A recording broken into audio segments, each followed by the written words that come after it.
러시아가 크림대교 폭발 사건에 대한 보복으로 어제 12개 주요 도시에 무차별 미사일 공격을 퍼부었습니다. 이에 민간인이 100명 넘게 숨지거나 다쳤습니다. 보도 연결에 자세한 소식 들어옵니다. 김지수 기자, 우선 우크라이나 피해 상황과 러시아의 의도부터 전해주시죠.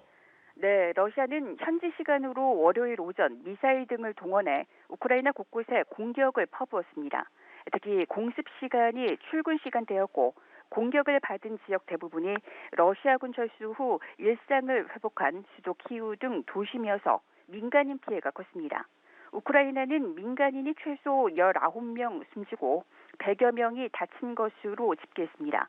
우크라이나군은 이번 폭격에 동원된 순항 미사일이 84발, 공격용 드론은 24대라고 밝혔는데요. 이 가운데 56개의 공중 목표물은 격추됐지만 나머지는 유경망을 피해갔습니다. 푸틴 러시아 대통령은 이번 폭격이 크림대교 폭발에 대한 보복이라고 직접 밝혔습니다.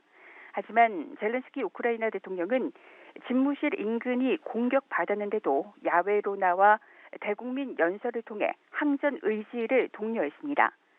다른 유인들이 푸틴 대통령에게 무자비한 선택을 하게 했다는 분석도 있습니다.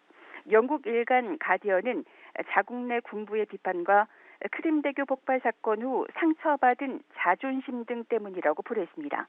푸틴 대통령이 가혹한 대응을 언급하면서 보복의 악순환과 러시아의 핵 공격에 대한 우려는 갈수록 커지고 있습니다.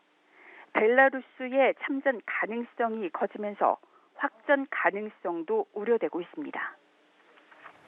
국제사회의 반응이 궁금한데 바이든 미국 대통령은 푸틴 러시아 대통령의 잔인함을 보여준다고 맹비난했군요.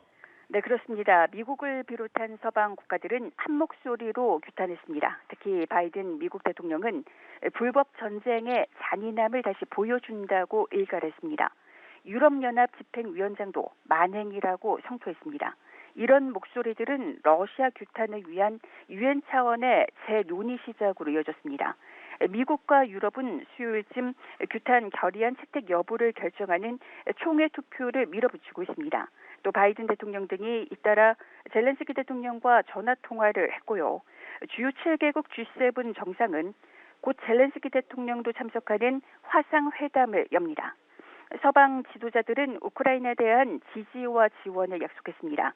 특히 앞으로 서방 국가들의 무기 지원은 방공 무기 지원에 초점이 맞춰질 것으로 보입니다.